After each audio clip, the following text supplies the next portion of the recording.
gambar ini, pernah gambar ini, atau mungkin ada yang kenal gitu ya, mungkin ada yang kenal. Jadi ini seorang yang awalnya adalah seorang gembala. Gembala, dia tinggal di daerah miskin di Timur Tengah gitu kan ya. Dia tinggal di daerah wilayah pertanian. Nah, jadi dia karena tidak memiliki uang gitu ya, atau dari keluarganya keluarga yang miskin, sehingga dia pekerjaannya adalah menjaga domba atau mengembala sebagai seorang gembala. Nah, ya waktu masih kecil. Setelah itu karena faktor kemiskinan inilah mereka bermigrasi.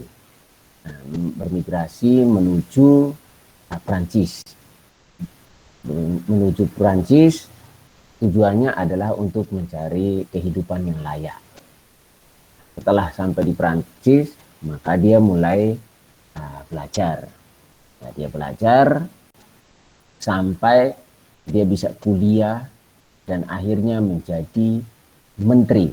Nah, jadi dia masuk pada saat kuliah, dia bergabung dalam organisasi, dia belajar terkait organisasi dan bisa masuk ke dunia politik, yang jadi seorang wali kota dan juga terakhir menjadi seorang menteri pendidikan. Perubahan yang sangat drastis. Jadi seorang yang tidak tahu atau tidak sekolah menjadi menteri pendidikan. Gitu ya. Nah, itu namanya adalah Najat Belkacem. Nanti mungkin habis ini kalian bisa browsing di internet, cari siapa dia. Nah, jadi dia menteri pendidikan Prancis. Jadi dia dari wilayah yang miskin, tidak berpendidikan, setelah itu bermigrasi dan bisa jadi seorang yang berhasil. Nah, itulah kenapa saya cantumkan di sini. Ya, nanti habis ini kalian bisa cari, lihat dari internet dan kenal Najat Belkacem ini kayak apa. Nah, terus mungkin kalian pernah lihat ini lagi, yang berikutnya lagi. Pernah lihat atau bahkan pernah pergi ya, pergi makan daging ayam KFC. Ya mungkin kalau seorang peternak kita harus tahu, atau pengolahan hasil ternak kita harus tahu inspirasi dari KFC. Nah, jadi dia ini seorang Kolonel Sandris. Kolonel Sandris.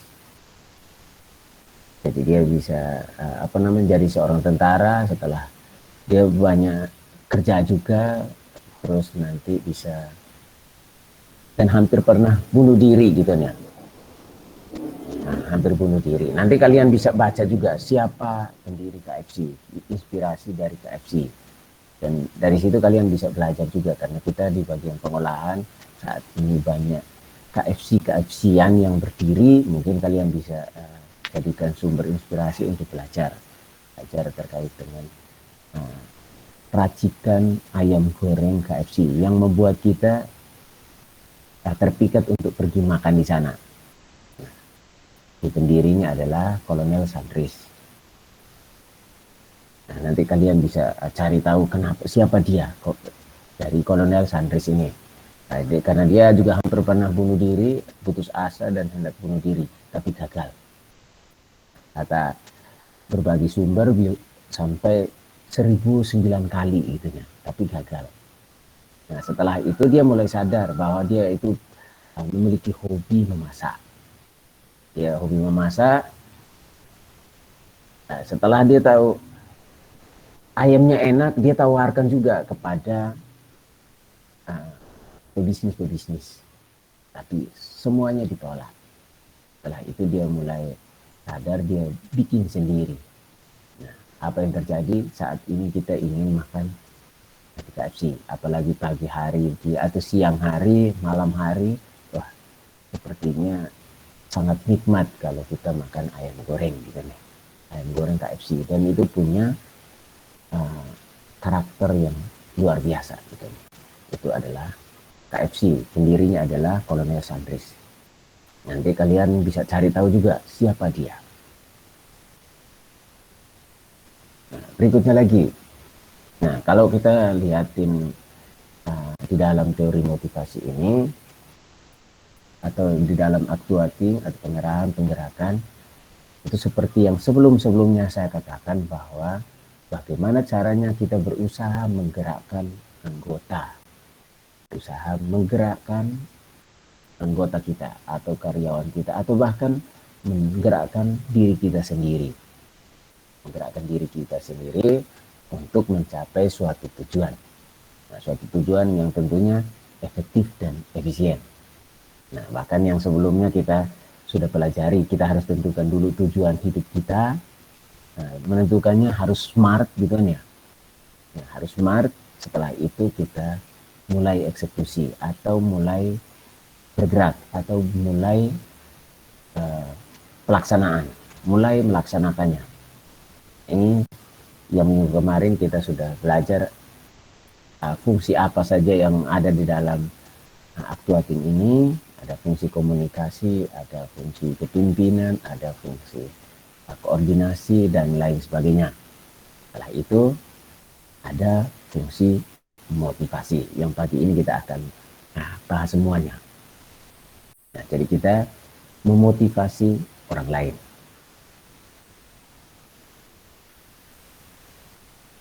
Nah, jadi ini ada beberapa teori terkait dengan motivasi. Mungkin kalian sudah bahas juga bahwa kondisi internal yang membangkitkan seseorang untuk bertindak. Bertindak mendorong individu untuk mencapai tujuan. Jadi sekali lagi, kondisi internal seseorang. Jadi kita harus tahu kondisi internalnya, setelah itu kita dorong untuk mencapai tujuan. Nah, dan tentunya individu ini harus tertarik dengan kegiatan tersebut. Nah, oke, berikutnya lagi teori yang kedua. Nah, jadi bukan hanya faktor internal, tetapi ada juga faktor eksternal. Jadi teori yang pertama menyangkut faktor internal, setelah itu teori kedua bahwa menyatakan bukan hanya faktor internal saja, tetapi ada eksternal dari seseorang. Nah, jadi ini ada diindikasikan dengan adanya hasrat dan minat. Jadi dia harus punya keinginan, ada dorongan, ada kebutuhan, ada harapan dan cita-cita. Nah, jadi sama seperti kalian mungkin ada masing-masing orang pasti berbeda. Ada penghargaan, ada penghormatan. Jadi ada dorongan baik internal maupun eksternal. Nah, terus ini ada pertanyaan.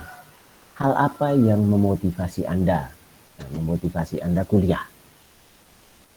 Jadi di awal-awal saya bertanya kepada waktu kita perkenalan di Aplicom, saya bertanya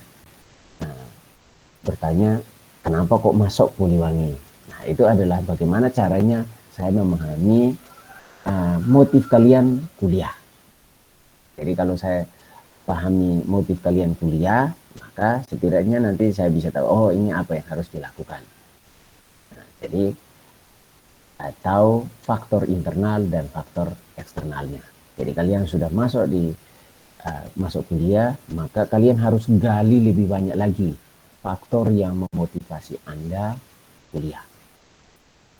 Jadi harus bisa memahami faktor internalnya apa, faktor eksternalnya apa. Setelah itu bisa mendorong diri Anda sendiri atau bahkan bisa saling mendorong, saling memotivasi, tujuannya supaya kalian bisa berhasil.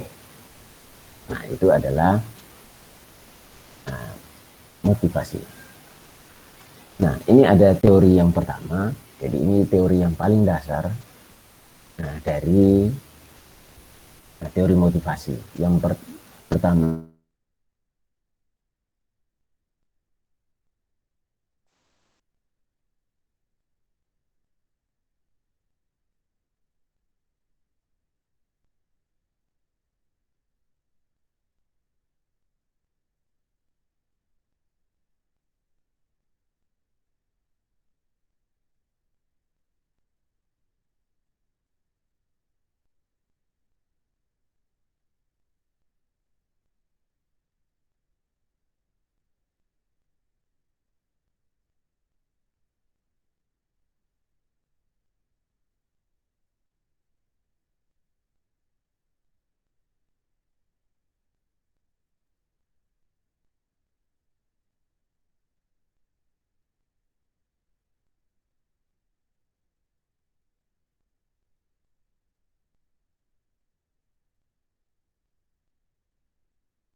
Oke, sorry tadi koneksi terputus ya. Ya, jadi saya ulangi sekali lagi bahwa Maslow ini mengutarakan ada 5 kebutuhan dasar dari manusia. Jadi pertama, kebutuhan fisik terkait dengan rasa lapar, rasa haus, terus kebutuhan biologis atau kebutuhan seksual, ini terutama bagi yang sudah berkeluarga. Tapi kalau yang belum, ya harus tahan-tahan karena kan bisa melanggar norma.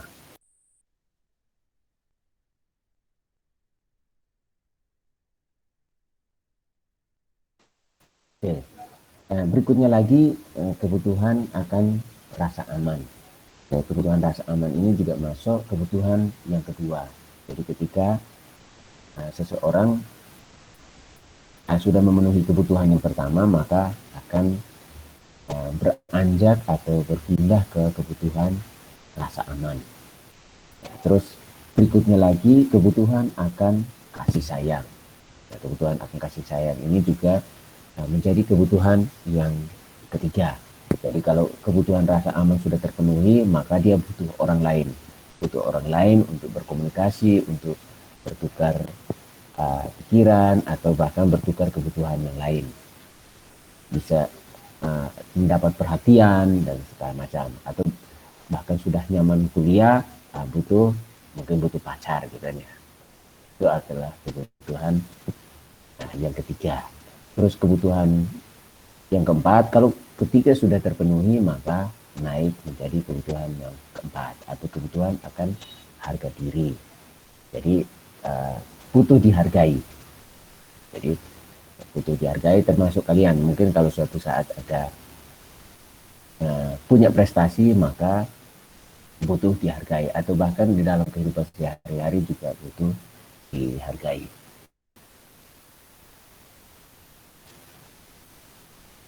Atau bahkan di dalam kehidupan kampus juga perlu untuk mengembangkan diri. Jadi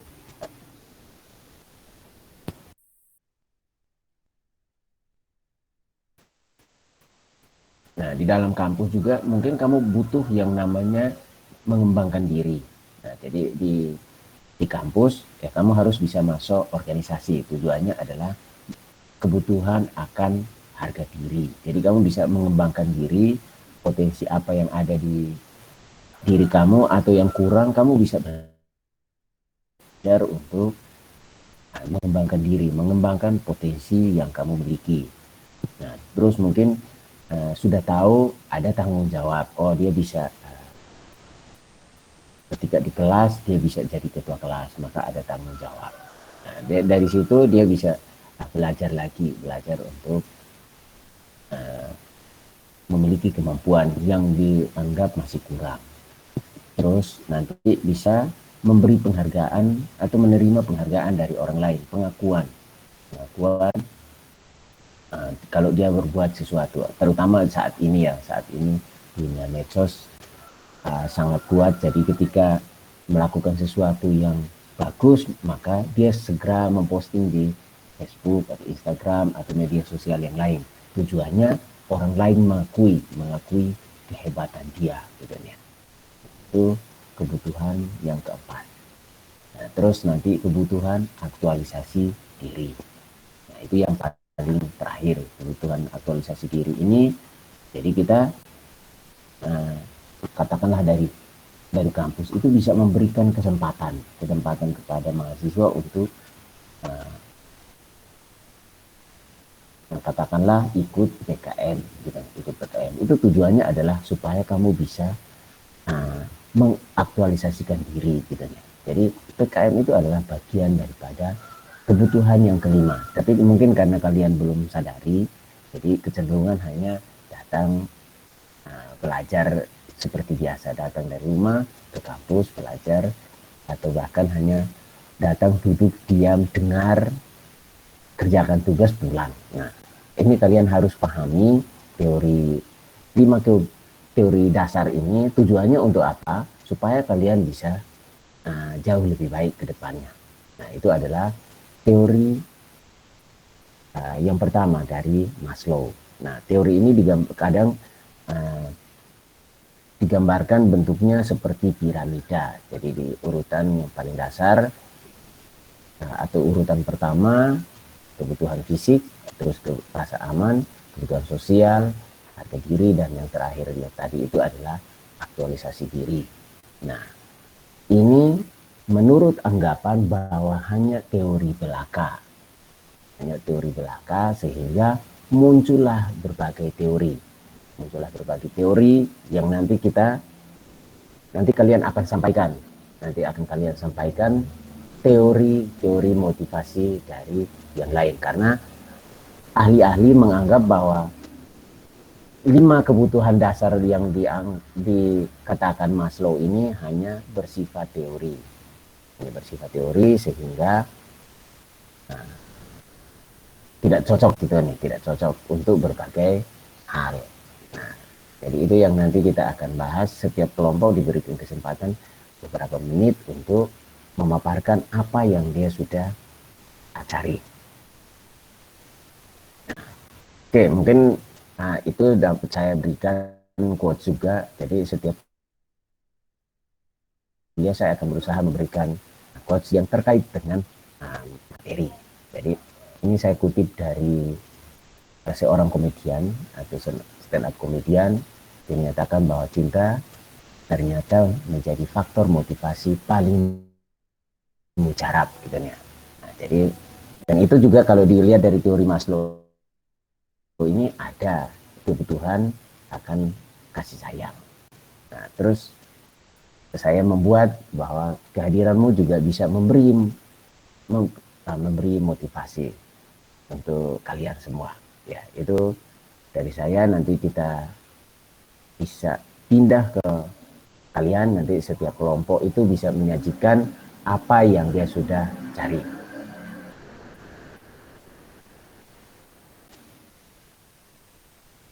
Nah, oke. Okay. Atau mungkin ada yang bertanya dulu sebelum kita berdiskusi boleh, atau mau langsung pemaparan materi juga boleh. Nanti sambil jalan ada yang bertanya, itu silakan. Gimana?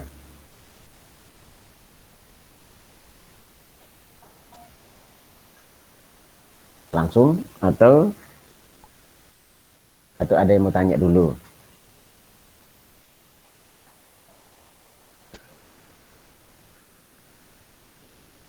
Pak Ketua,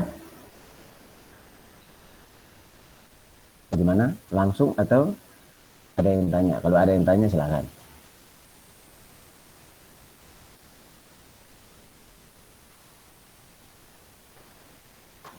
Ada? Tidak ada? Ya, kalau tidak ada, silahkan mungkin kelompok yang pertama menyajikan dulu materinya. Ya, jadi sampaikan secara mungkin satu orang saja ya, satu orang yang memaparkan perwakilan. Jadi nanti bisa paparkan terkait dengan tugas yang sudah dikerjakan. Oke, silahkan bisa sampaikan slideshow. Setelah itu bisa paparkan. Mohon maaf Pak, untuk kelompok satu mungkin belum siap. Kelompok lainnya boleh Pak. Ya silakan kalau kelompok yang lainnya silakan.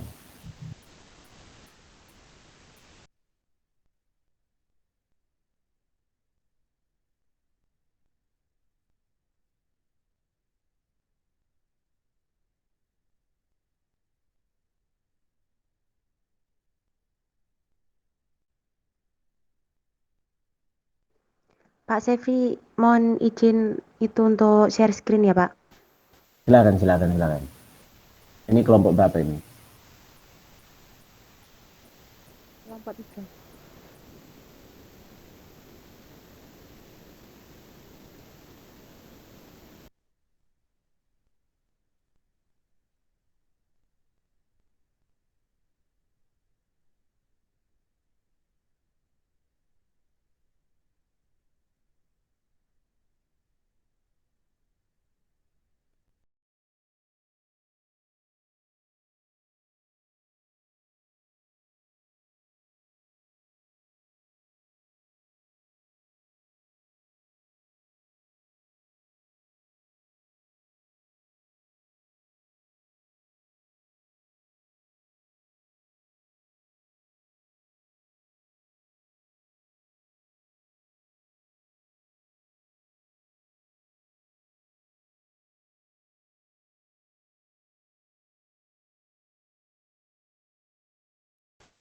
Silahkan Ahmad Rohid.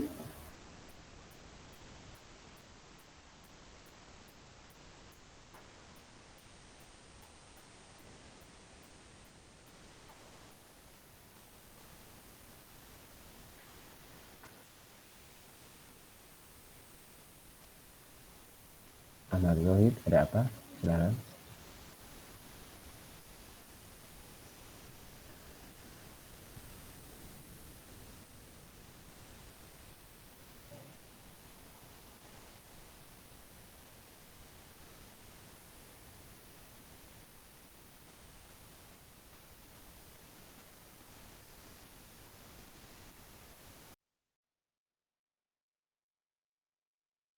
Sebentar Pak, ini nggak bisa dibuat share screen ya?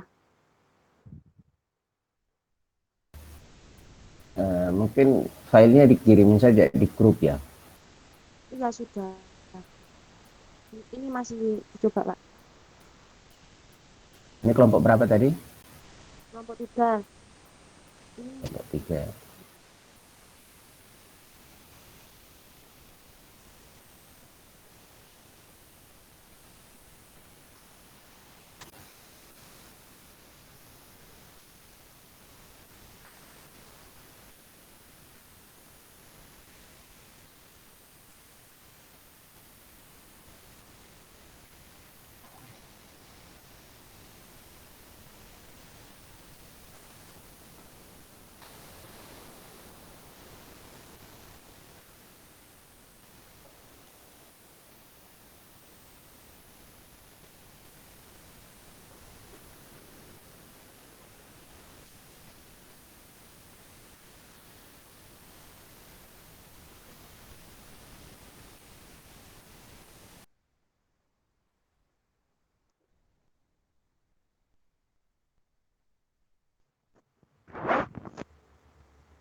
sudah keluar tadi.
Kemudian menurut Victor Havirum dalam teori harapan itu dibagi menjadi 3. Yang pertama itu harapan. Harapan itu merupakan suatu kesempatan yang diberikan yang akan terjadi karena adanya eh,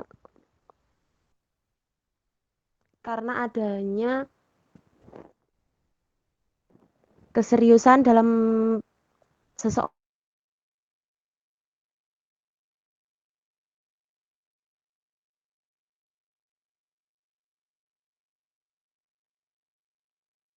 untuk mencapai hasil.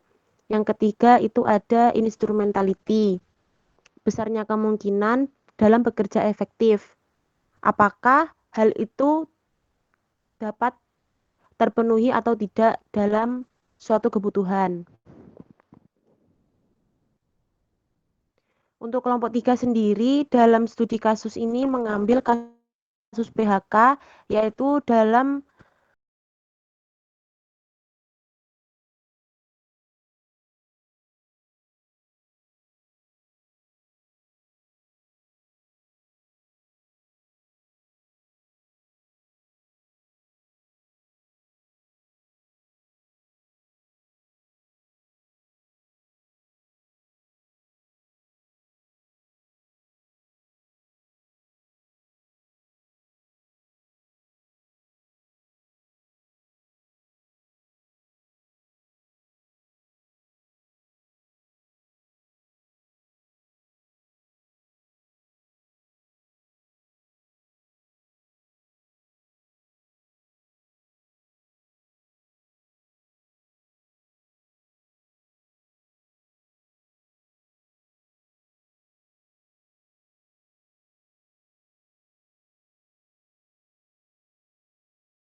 Nah, jadi ini studi kasusnya di satu rumah makan, sehingga Itu ada masalah terkait dengan pemicunya itu adalah situasi pandemi. Situasi pandemi, jadi itu membuat kondisi perekonomian di rumah makan ini menurun. Nah, tetapi ketika situasi menurun begini, mungkin dia bisa melakukan suatu nilai gitu ya. Ada tindakan yang memberi nilai, kan gitu ya. Tujuannya supaya nanti pendapatan rumah atau pendapatan rumah makan ini naik. Nah, ketika naik bisa mendapatkan apa namanya, atau mereka tetap bekerja dengan baik dan bisa mendapatkan upah mereka, ataupun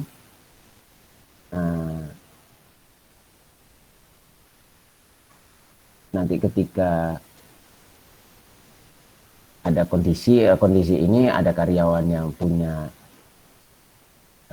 prestasi yang baik, mungkin bisa dilakukan reward gitu ya. Itu yang tadi dipaparkan oleh kelompok ketiga gitu ya. Nah, ya mungkin kalau ada yang mau bertanya ke kelompok tiga, silahkan. Silahkan. Satu pertanyaan gitu ya. Nah, satu pertanyaan mungkin dari kelompok yang keempat. Nah, jadi diurut, kalau kelompok tiga paparkan, kelompok empat bertanya. Nanti seterusnya gitu. Kalau kelompok empat bertanya, memaparkan, kelompok satu yang bertanya, gitu ya. Oke, silakan.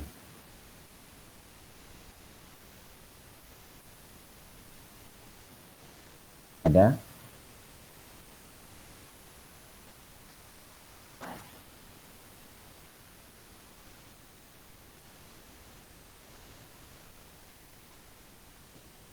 Atau malu-malu? Nah, kalau malu-malu mungkin kelompok yang lain yang paparkan saja, paparkan materi gitu ya. Oke, silakan.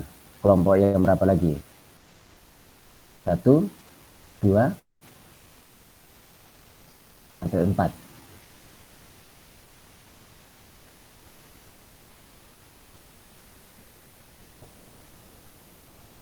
Atau kelompok tiga menunjuk saja, menunjuk dia punya hak gitu ya, dari kelompok harapan tadi ini atau dari teori motivasi Firum, silahkan menunjuk kelompok yang mana. Nanti setelah yang satu presentasi, dia berhak menunjuk kelompok siapa lagi yang presentasi. Oke, silakan.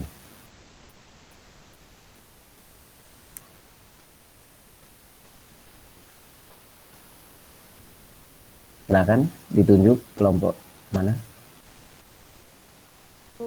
Mungkin kelompok 2 bisa lanjutkan presentasinya, Kak. Oke, kelompok 2. Silakan kelompok 2.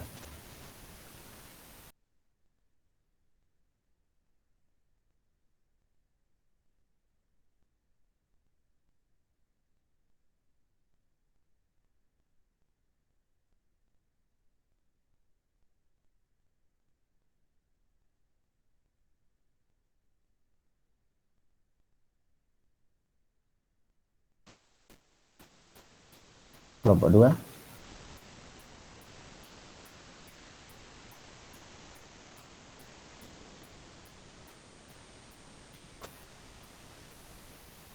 Ada Yahya Nurudin, Julia Siska, Lisa, Andi, terus apa lagi ini? Hernida, Vicky. Mana Yahya? Ya silakan Yahya.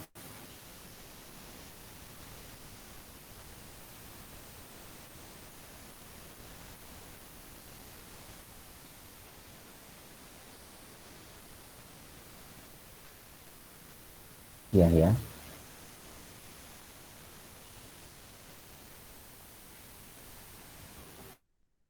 Halo Yahya.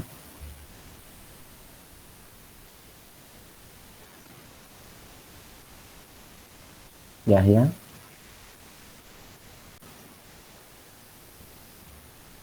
Bentar, Pak.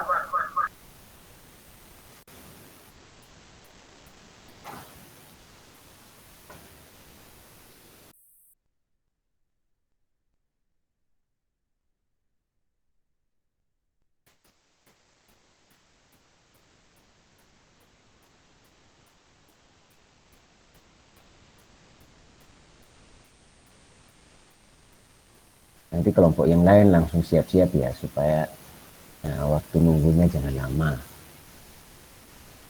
Oke, silahkan ya.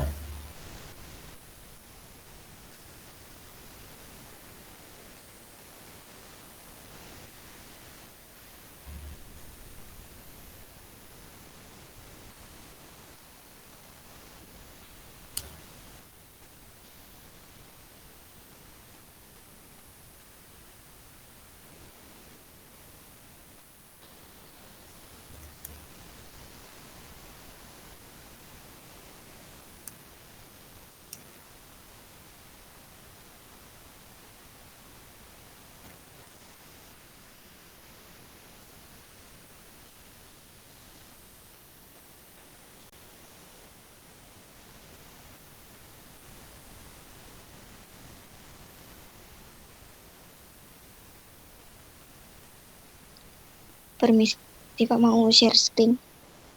Silahkan.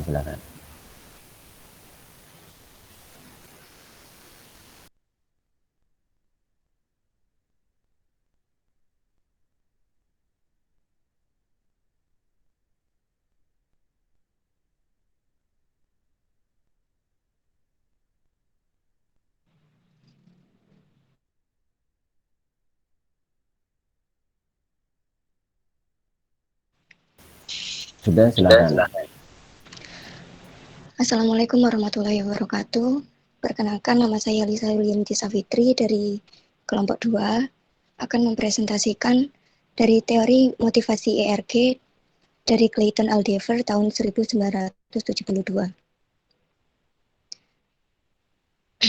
Berikut ya adalah teori-teori yang dikemukakan oleh Clayton Aldever. Yang pertama, teori motivasi. Motivasi adalah proses dorongan yang datang baik dari luar atau dalam diri untuk melakukan suatu pekerjaan sesuai dengan tujuan yang telah ditetapkan. Pada hakikatnya, motivasi merupakan terminologi umum yang memberikan makna daya dorong, keinginan, kebutuhan, dan keamuan. Teori motivasi sendiri dibagi menjadi dua kelompok, yakni teori kepuasan dan teori proses. Yang pertama, teori motivasi kepuasan. Teori ini didasarkan pada kebutuhan insan dan kepuasan. Teori ini didukung oleh beberapa pakar, yakni 1. Teori hierarki kebutuhan dari Abraham Maslow. 2. Teori tiga motif sosial dari D. M.C. Celan. Yang ketiga, teori 2 faktor dari Frederick Herzberg. Yang keempat, teori ERG dari Clayton Aldever. Selanjutnya, yang kedua, teori proses. Teori motivasi proses berusaha agar setiap pekerjanya semangat sesuai dengan harapan organisasi perusahaan. Teori selanjutnya yakni teori ERG. Teori ini dikemukakan oleh Clayton Aldever, yakni seorang psikolog Amerika Serikat yang lahir pada tanggal 1 September tahun 1940. Teori ERG ini merupakan teori penyederhanaan dan pengembangan dari teori hierarki yang dikemukakan oleh Abraham Maslow. Ketika kebutuhan pokok manusia diuraikan oleh Aldever sebagai penyederhanaan teori hierarki kebutuhan yang dikemukakan oleh Abraham Maslow, yakni yang pertama existence atau keberadaan, yang kedua relatedness atau hubungan, yang ketiga growth atau pertumbuhan. Contoh studi kasus dari teori ERG yang dikemukakan oleh Clayton Aldever yakni studi kasus Lionel Messi. Yang pertama, existence Lionel Messi dengan keterbatasan fisiknya. Lionel Messi adalah pemain sepak bola terbaik di dunia sebanyak 3 kali, mulai tahun 2009, 2011, hingga 2012. Sejak kecil, Lionel Messi pernah dikatakan tidak akan pernah menjadi pemain sepak bola dikarenakan tinggi badannya yang hanya 150 cm. Namun, Lionel Messi tidak pernah menyerah dan tetap semangat dan berlatih keras. Bahkan, selama di Argentina, hampir setiap hari diberikan obat penambah hormon pertumbuhan agar tinggi badannya bertambah.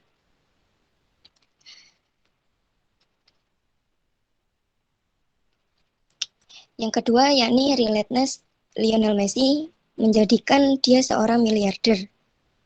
Barca mengumumkan pada Jumat 16 Mei 2014 bahwa pemain berusia 26 tahun Lionel Messi telah memperpanjang kontrak yang membuat dia bertahan di Camp Nou hingga Juni 2018.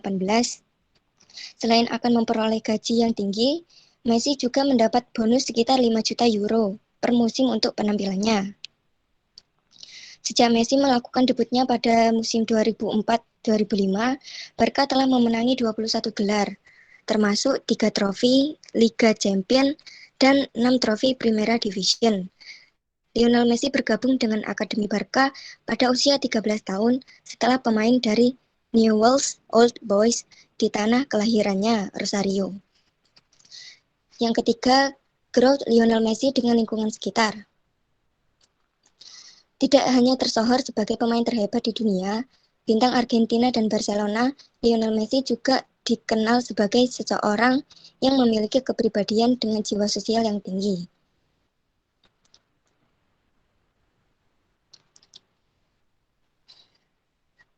Melalui akun Facebook Leo Messi Foundation, pemain berjuluk Mesiah ini menyumbangkan 1 juta peso atau setara dengan 2 miliar untuk fasilitas olahraga yang digunakan oleh anak-anak dari keluarga berpenghasilan rendah di kampung halamannya Rosario, Argentina. Beberapa waktu lalu, The Leo Messi Foundation, FC Barcelona Foundation, dan Organization Social Team baru saja bekerja sama dan telah merampungkan renovasi fasilitas lain olahraga di Rosario yang telah digunakan oleh sekitar 10.000 orang. Meski Messi lahir dari lingkungan keluarga ekonomi menengah ke bawah, ia tidak ingin melupakan dari mana ia berasal dan berharap apa yang sudah ia lakukan dapat berguna bagi masyarakat Rosario yang sangat dicintainya. Kesimpulan dari studi kasus tersebut yakni pada studi kasus Lionel Messi, terjadi 3 tahapan sesuai teori ERG, yaitu existence Lionel Messi dengan keterbatasan fisiknya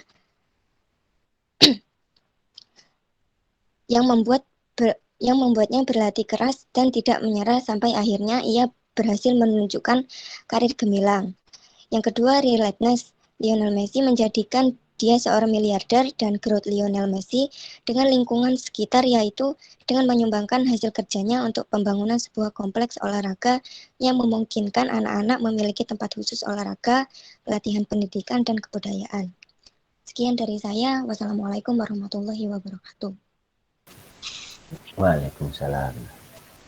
Ya, jadi teori IRG ini merupakan penyederhanaan dari teori Maslow, gitu ya.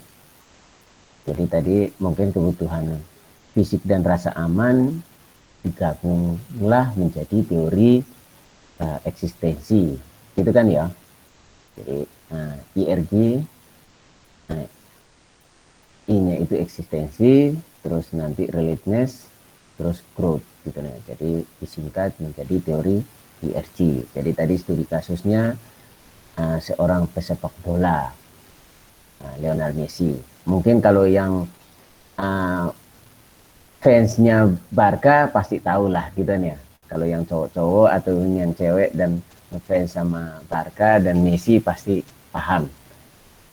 Terus mungkin kalau yang fansnya Real Madrid atau fansnya Ronaldo pasti pengen, wah ini harusnya Ronaldo saja, gitu ya. Ya, jadi itu teori ini juga sangat relevan dan tadi contoh sudah disampaikan dengan baik terkait dengan teori IRG dari Clayton, gitu ya. Oke, mungkin teori yang berikutnya, silahkan nunjuk kelompok yang mana. Lisa, silahkan. Mungkin dari kelompok 4, Pak. Kelompok 4, silahkan.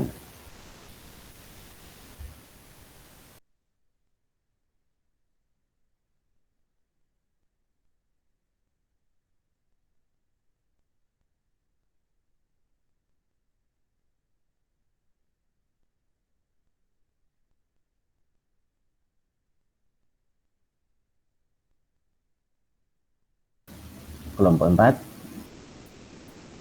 Kelompok 4.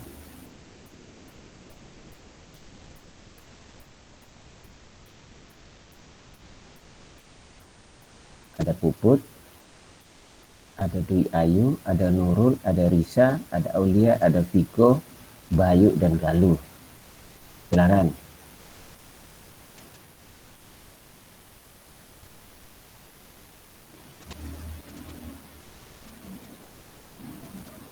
Risa, silakan.